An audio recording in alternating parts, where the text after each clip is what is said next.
benn kuy diriger benn télé ci Sénégal mu ne am na dëkk boo xamante ni wax nañ ko ne brosse à kii pâte dentifrice léegi boutiquier bi dafa seetlu ci koñ bi gis ne kenn mënatu ko jënd gis ne kenn mënatu ko jënd pâte bi mu jël ay mbuus soo ñëwee 100 francs fukki dërëm mu pàccalal la takk ko jaay la soo ñëwee 100 francs fukki dërëm mu pàccalal la takk ko jaay la foofu la soo ñëwee 100 francs fukki dërëm mu pàccalal la takk ko jaay la foofu la mu pàccalal la takk ko jaay la foofu la réew mi toll foofu la réew mi egg nañ fa ñoo ngi ci Sénégal. Voilà gars yi. loolu mooy la réalité que nous vivons. kii mooy Papa Djibril Fall. dégg ngeen ko maanaam moom daal daa mujj doon lu kenn xamul et franchement je suis désolé de le dire mais gisaguma kenn ko am yaakaar ci moom te gëw mën a sax ñi mu njaboote dese nañ toqas yaakaar ci moom. non seulement day wax yoo xam ne si nii xale bu ndaw bi doog a judd sax boo ko laajtewee mu ne la kii day fen mais day cité ay référence yoo xam ne si nii aussi du joxe tur du joxe diwaan du joxe borom bitig bi maanaam da koy teg ci rek loo xam ne si kenn du ko mën a vérifier des faits yoo xam ne si ni kenn mënu ko vérifier mais liy wax rek ne day fen maanaam koñ bu lëmb nee na borom boutique bi dem na ba seet na waa koñ bi kenn mëntu fee jënd boîte bi mujj na mu sol ko ci mbuus ku ñëw rek ñu compal la maanaam ñu jaay la xam naa ne jaay détail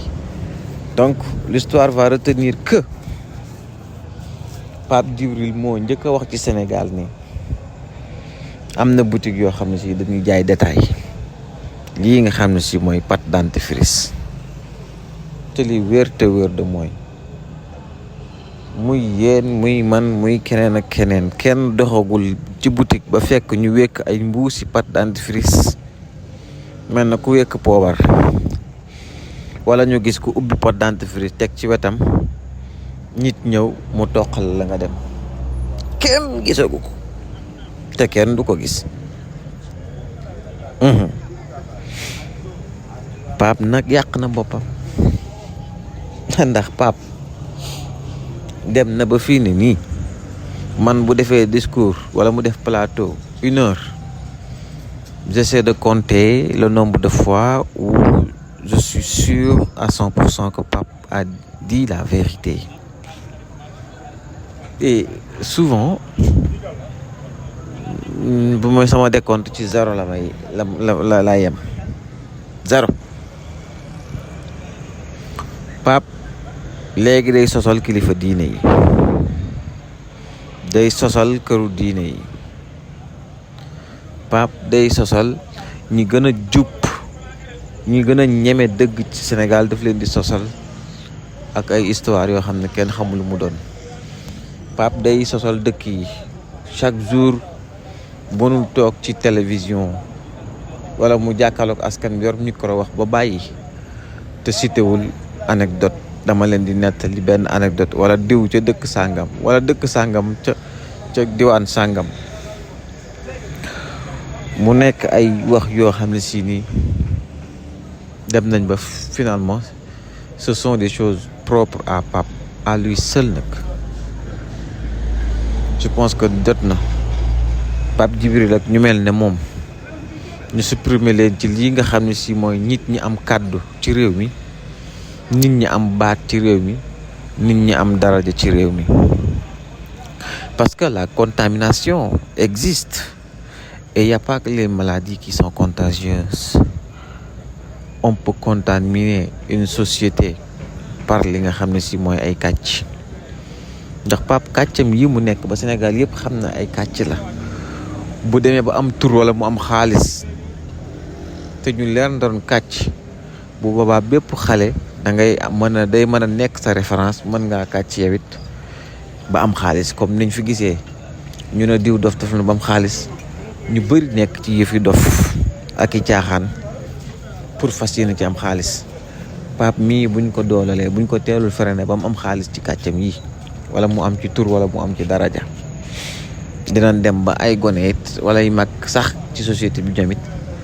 bëgg a def ni moom di créer histoire di waxi anecdote maanaam di kàcc yoo xam ne sii di ñoom it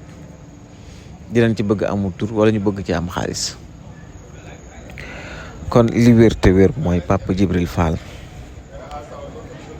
ak ku mel ni moom ak ñu mel ni moom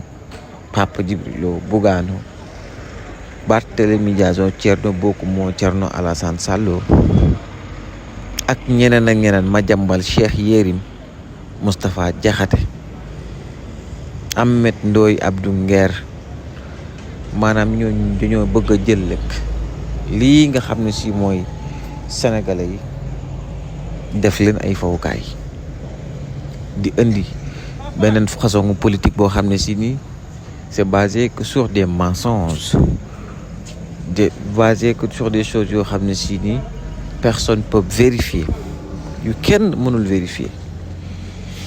te ñi ngi bëgg a yaatu ci société bi ndax dañoo war a wote loi boo xam ne képp ku ci waxati ay kàcc yu mel ne yi Pape di indi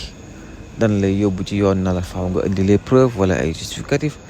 boo ko defu ñu daan la pour que société bi kat képp ku mën a yorati micro war a jàkkaarloog sénégalais yi di wax nga xam li ngay wax bu baax te xam li la ci mën a fekk. waaye est-ce que les menteurs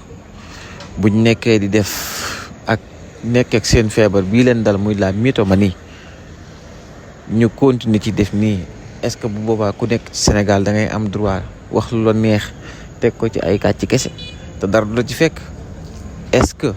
les mensonges là qu'on a remarqué que ñii di jublu ci politique moom la ñuy def est-ce que ça doit rester impuni?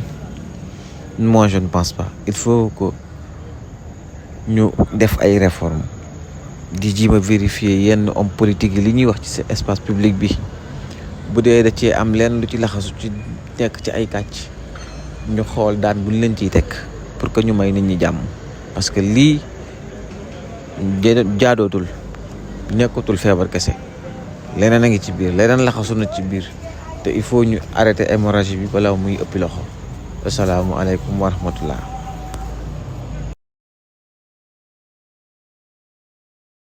bëgg a dégg libéré Bougane Gueye Dany libéré Bougane Gueye Dany libéré Bougane Gueye Dany libéré Bougane Gueye Dany libéré Bougane libéré Bougane libéré Bougane libéré Bougane te